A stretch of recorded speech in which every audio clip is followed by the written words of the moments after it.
The Ash, Lutzi and Nikki Osborne Snackbox. Good morning, Vicky. Good morning, guys. How are you? You're at Godwin's Beach, it's written here. I am. Yeah, I'm good, thank you. How are you? Near Bribey, I'm good. Thank you. Very good.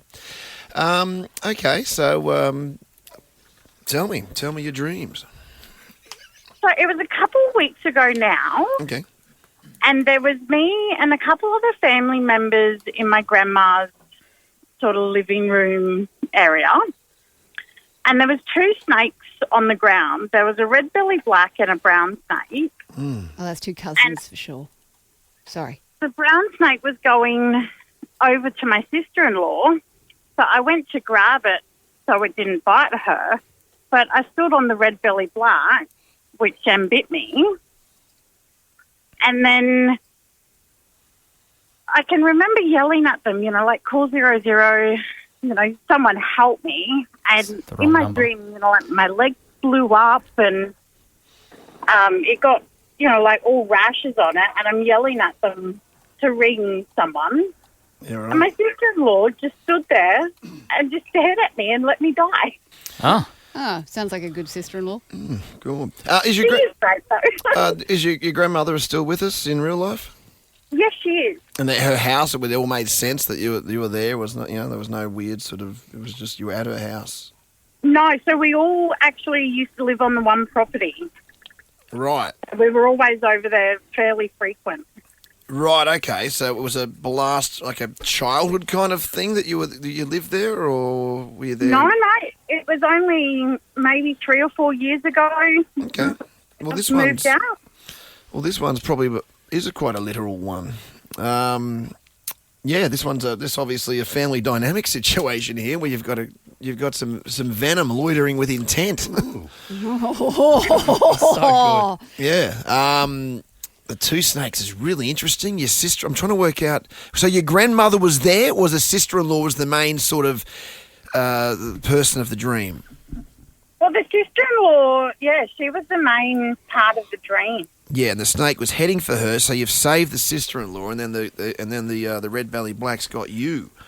Yeah. Okay, I don't know the inner workings of your family situation. Your sister-in-law is your brother's wife? Yeah. Okay. Friend? What?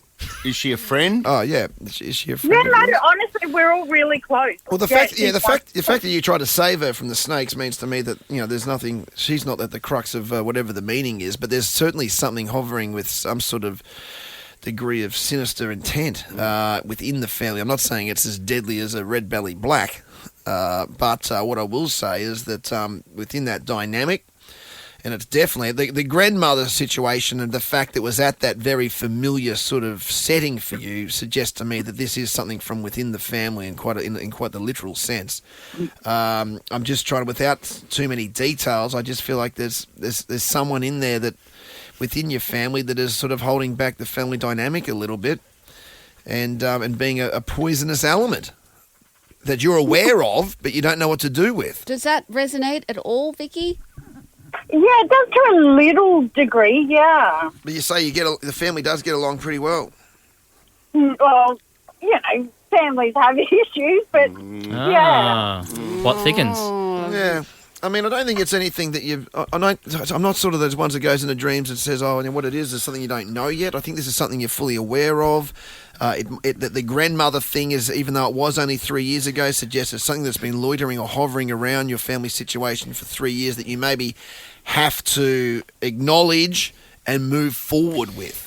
Are you aware that it's 000, not just 00? I was going to say that. I'm really worried. Yeah. Do you know what I mean? My dad called 911 when we set our property on fire.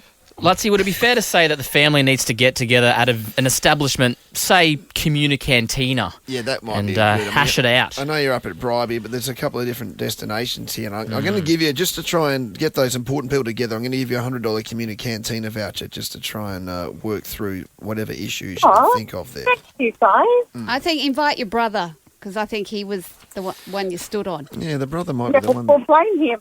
Yeah, blame the brother. Always. That's his role. There you go. Another successful Lutzi's There we dream go. reader. Boom, done. The Ash, Lutzi and Nikki Osborne Snackbox. It is getting cooler, only 16 degrees if you're waking up and getting out of bed right now. I welcome that. It's nice, fresh, isn't it? Oh, it's good. I feel like I don't feel like a sweaty feral mess. It's dark though when you get up. Yeah. It is dark. Like now with the drive, it's all in the dark. I had joggers running across Kingsford Smith Drive, and I was like, whoa. I had one today do that as well. Yes. Just out down here. It's Suicide joggers everywhere. Angry at me that I'm driving. You know, what I've noticed early mornings, and this is over like a couple of years, like however long I've been driving the Brisbane to the Gold Coast, I reckon, it has to be 10 years, but every morning, they'll probably hate me, but every morning, whenever I've gone over, and whenever I remember to look, it's like two blokes, they must meet up every morning for a cup of coffee, and they sit down at a table overlooking but it's like Kangaroo Point. a Kangaroo Point, and that'd be like at about, I don't know, 5 o'clock every morning. I reckon is when I go past there. Oh, well, that's nice that they're at Kangaroo Point. I see a dude on an overpass every morning with his bike in his high vis, and I reckon that's his pickup point. I reckon his mate picks him up, so I reckon he rides there, and he's just taking the sunrise every morning, and I see him every time. Yeah. G'day. I don't respect that as much as I respect these two guys, just because, like, I always look at those people that you're talking about. They're out running and doing that type of stuff. Well, I always feel like I'm doing this because I have to. Yeah. Like I'm working. I'm on my way to work right now. Like these guys are up because they want to. They're like, choosing life. They're true morning people. At that joint on Kangaroo Point, Yeah. I forget what it's called. It's called Tommy's? Tommy's, right? That it shop Tommy's? or whatever it is. Joey's. Joey's, yeah. Thank you, Alicia. There's a thing there. There was one on Saturday. I think it goes, and there's one coming up, I think, on the next one's coming up on the 20th, and it's called Caffeine Club. And it is, I've seen pictures of it last Saturday. It's like 7 a.m.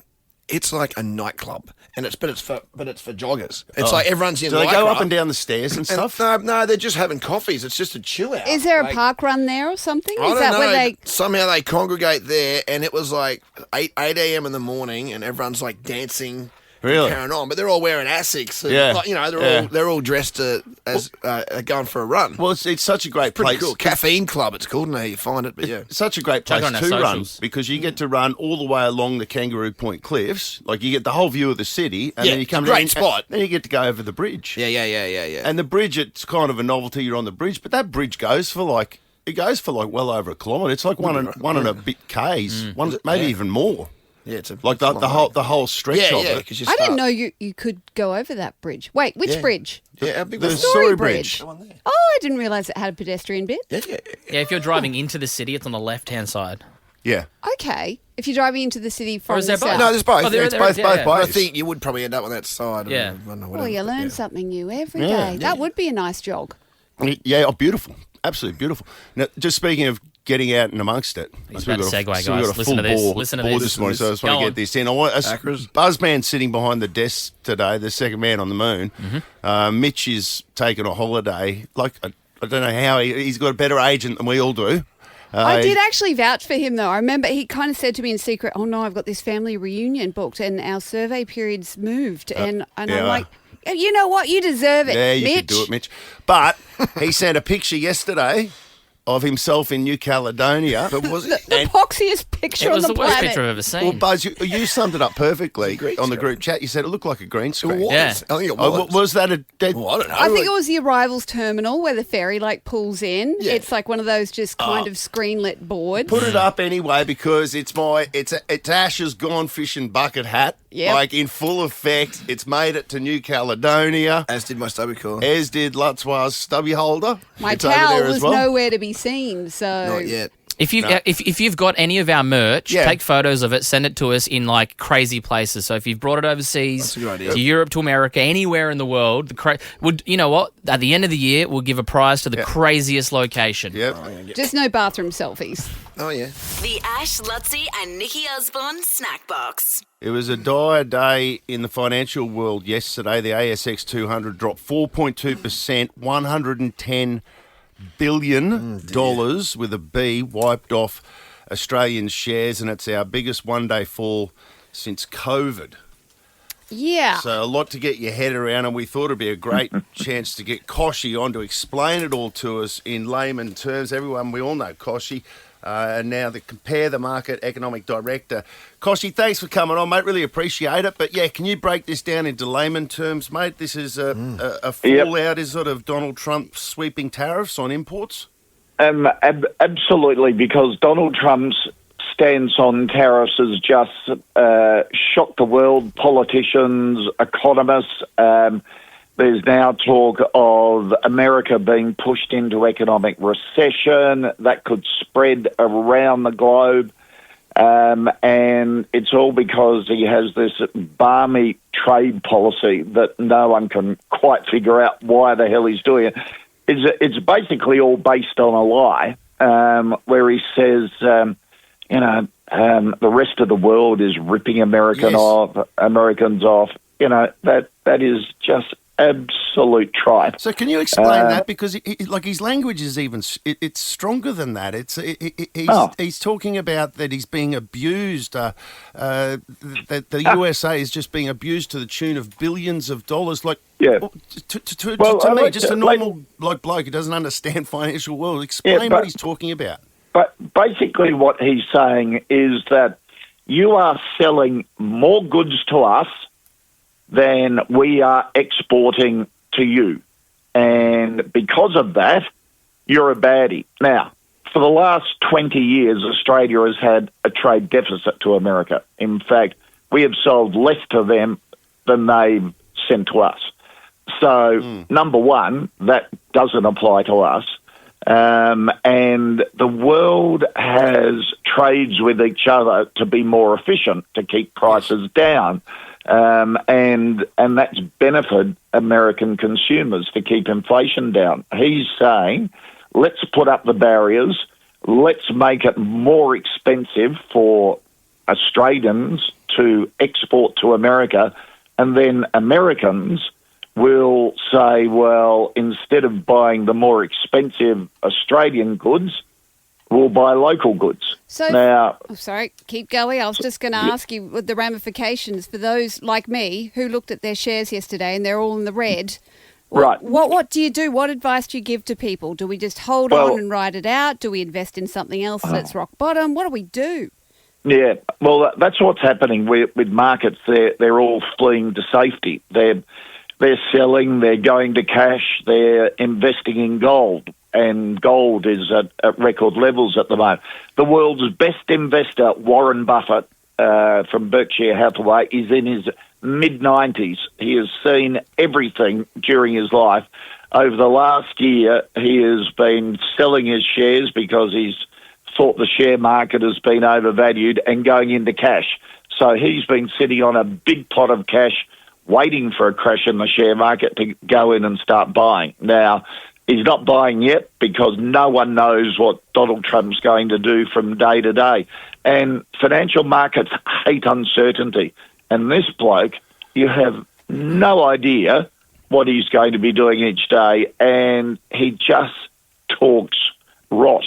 For example, Australian beef exports. Yes. He's going, Australian farmers are selling their beef, which is basically to McDonald's. It's for hamburger mints. And he's saying $29 billion of Australian beef exports coming into America. It's $2 billion. And you go, this bloke's the leader of the free world. Sort of use facts. He's only $29 billion off in his defence. My, it is just breathtaking. Yeah. The stupidity of some of the things he's saying. So now, are you saying if Warren Buffett hasn't started buying back into the stock market that he's saying things could get worse? Yes. More uncertainty to come. And remember, it's affecting your superannuation as well, because your superannuation is a good proportion of your super is invested in the share market. So everyone will be feeling the pinch on this. Yep, and Trump has imposed a 10% tariff on Australian goods because we basically don't have tariffs in this country because we're one of the most efficient in the world. it's one of the reasons why Australia is only one of 9 countries in the world to have a AAA credit rating. So we're in pretty good shape. If you want to ride out an economic storm like this anywhere in the world, you should be right here. So we're pretty lucky with that. But he classes the GST as a tariff, not realising a GST is imposed not only on imports, but also on locally made stuff.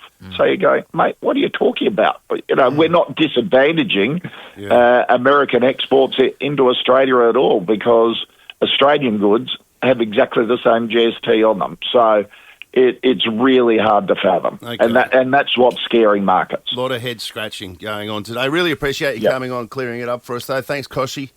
Good on you guys. Thanks for having me. The Ash, Lutzi and Nikki Osborne Snack Box. Now, the federal election's coming up. On date, please. May 3rd. May 3rd. It's right in the smack bang in the middle of Magic Round. It is too. It is. It's right in the middle of... You can pre-vote, though. Yeah, you just vote early. I'll be honest, I haven't voted on election day. Me neither. No. I don't even know Ever how since I long. gave up the sausage, I've been voting early. Because if you go on the day, you It's get just sausage. But It's so easy to just get it all over and done with. yeah. But one of the things you see, and we've already seen it, is you'll get the pollies playing sport. They come out of the woodwork. Now, I'm I relatable, saw I'm Stephen one of you. Miles, Yep. just before we get on to Peter Dutton, I saw Stephen Miles recently got in trouble because he brushed, it might have been on the weekend, a media conference to go and do some type of powerlifting competition. Oh, yeah, no, I saw that pop up on my feed. Weightlifting. I like that. My understanding was... what is it? Why is he getting in trouble for that? Well, my understanding was he did a doorstop thing at Kedron Wavell Services Club, and then just went, "Hey, look, I've got to go, guys, because I've got to jump on stage and do a power lift." Yeah. I've got no problem with that. I actually commend that. That's very Abbott of him. I'm proud of the fact that our mayor And on he's the been a Gold gym Coast, junkie, Tom Tate, like Tom Tate has. can bench press 160 kilo.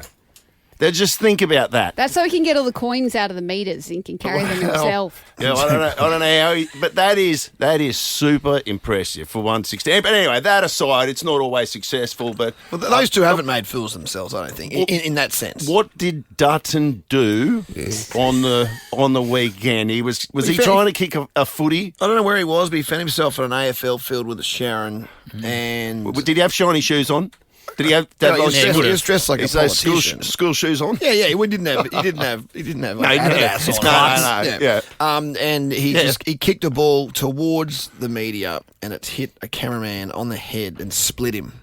Split him? Yeah, he got blood. There was blood. Claret. Oh, what did the cameraman have? He had the TV camera. Oh, so it's hit his and face. it's hit his face. So the ball's coming at him. And he's going crap. We'll chuck this on socials as well, Ash, Lutzi, Nikki. I'd say what's probably happened is that the balls hit the camera. The camera is split. But whatever. It split his head. Split him. And then Dutton just sort of stands there and, "Whoa! Oh, it split you." I don't think we got the audio. I got some audio. I can Could play be, it. Yeah, let's have a listen. Oh, got him. What a shot. My apology. No, that's all right. But, we'll take care of it. We'll get you beer this afternoon. Thanks. So he apologised. No, hang after. on. Because what happened was... Who was it going, got him? Oh, I think it was Dutton. Oh, Dutton was said got him. celebrating. And then what happened is Dutton has not apologised initially. What's happened is he's just stood there awkwardly as anything while some other media people go, "You right, buddy?" And he's like, "Oh," and he's like down with his head and there's claret coming out, so they're getting him a rag and stuff. So much for the cameraman never dies. Exactly. And Dutton's just standing there. And that apology came... I've never even heard that before. And It wasn't like a, sorry, mate. There was no sorry. He actually goes, "Oh, I split you." He says that too. We cut that out. He said, "I split you," and then and he apologised way later. Walking off, big fella, take your medicine. It looked awkward. He should have run straight over. Where does it rate? Where like 13, 24, 10. See, to be honest, that doesn't change my opinion of Dutton either. He lacked compassion. If you're going to really bury him, I haven't seen it. Isn't that a trait of a politician, though? Isn't that how you get ahead? to lack compassion. Yeah. I don't know. Are we doing Polly's playing sport, 13, 24, 10? Yeah, but where you've just gone, because I've got one that, and it was, now I've forgotten his name. Which will Bob Hall Cricket was the one I remember. Mine was Bill Shorten. They showed a picture of Shorten must have been like the leader of the opposition. At some stage or I think something. It was opposition leader going for the and Prime Minister role. they showed a picture of him going for a morning jog, and I'm pretty sure it was here in Brisbane. I have never seen a less coordinated person. Like he wasn't trying to do anything other than run, and somehow or other he ran. It was like he ran like as his right leg went forward, his right arm went forward, and so he was running like he's one of those cross trainers at the gym. It's really hard to run like that, but it's like he didn't understand the concept of running. Like if you run like that, you've never run in your life. No, because Howard did that. He tried to bowl once. Oh, that's right. Yeah. He tried to. You know what? I forgive everyone for dodgy bowling. Didn't he do a half picture or something? Or didn't even make the. It was like watching. I do remember that. Who was the guy from The Simpsons that runs the nuclear plant? Smithers. Oh yeah. It was like watching him try to bowl. Right. Like it was just completely unathletic. I think Mr. Burns is that. Mr. Yeah, Burns. Mr. Mr. Burns. Mr. Burns. It was like watching Mr. Burns. But he'd always been known as a cricket fan. Yeah. And then he just exposed himself. Well, what ranks? But at least he could run. What ranks he used to as run. the least talented sports person politician of all time? Well, let's just stick the boot in. Yeah. Okay. 13, 24, 10. The Ash, Lutzi and Nikki Osborne Snack Box. Talking Polly's playing sport off the back of Peter Dutton kicking a footy into a cameraman. I didn't know that he split the cameraman. Bob Hawke split his eye. Oh, yeah. Harold Holt wasn't much good. No. I think... He's not a good swimmer. No. Well, You've just ruined the out of the break. Too but that's far, fine. Nikki. Poor Jeremy. I've got a couple. What about Kevin Rudd? Do you remember when he was on the campaign trail, he busted out his handball skills? Do you remember there was all these videos of K Rudd playing handball? I remember that. No, I don't actually remember that. I had a memory of him being not bad. I think it turned it into a thing after the fact. Do you remember? He was like, it turned out to be a campaign after his political career It became ended. a thing. What did he do? Just went around Australia playing handball with kids. And he was. When you say it like that, it sounds weird. He was no good, eh? No. And the other one I've got before we get to callers, we have a couple. Boris Johnson. Remember him mowing down a kid playing rugby over in England? Yeah, that was like a run it straight that he did. Straight over a 10-year-old. That was unbelievable, that one. Oh, quick digression. Yes. My father-in-law, who always tells very boring stories, one time came out when he had dinner with King Charles and he was talking to a dude who, when he was young, like this guy was very old, when he was young, accidentally ran over Hitler when he was 14. Oh. And said, ran over in a car? Ran over him in a car. He could have... Oh, that's too much to even think of. And he was sitting there going, I should have hit that one harder. Yeah. And that was that. Yeah. Hindsight, am I right? Yeah. All right. Well, Sarah... Yeah, hi. I was remembering Scott Morrison tackling the kid as well, like Boris Johnson. He did it. He did that. It was a ginger kid, I remember. Oh, he took him down hard, didn't he? Yeah. And it was like not even a game which was supposed to be in any way contact. Soccer. And it was soccer. Yeah. And he drilled that ginger kid. That's right. And didn't he land... He landed on him. He didn't land on top of it. He did? Yeah. I got some audio. Let's have a listen. Go Hudson, well done, mate. Oh, poor Hudson. Hudson. Poor Hudson. And poor that's the funniest thing ever. He's wearing those slippery shoes. Imagine being like his press manager or whatever. Just go, doesn't matter what you say, there mate. goes my long weekend. That's all that anyone's going to be talking about for the next week, you idiot. We're still talking about it. This isn't sport related, but it's another ScoMo moment. Take me to the April sky. That's right. Where did he sing this? That was with Carl Stefanovic, wasn't it? 60 minutes. 60 minutes report. Oh, I thought that was in Hawaii after he got laid. No. Yeah. So this is around his kitchen table. Can you imagine goodness. Carl in this moment in his head just going, oh, this is gold. This is... Do you reckon that's so what what they I've done, do? Carl, is I've mixed it up just a little bit. I don't sing it the exact same as Mark Completely out Hunter. of key. But yeah, let's just put my own little twang on it. And then I steal Jeremy's thunder with... Tell us here, what's your story, Jeremy? Yeah, you guys, you can't remember the old Harold Holt Bolt, Australia's best swimmer? Yeah. That's... Yes. Told you ruined his out. Yeah. Sorry, Jeremy. And then Harold Bishop did it later. Well, Well, he came back, didn't he, Harold Bishop? Yeah, he did. Yeah, Harold didn't. Alamote didn't come back. Harold Holt didn't. The Ash, Lutzi, and Nikki Osborne Snackbox.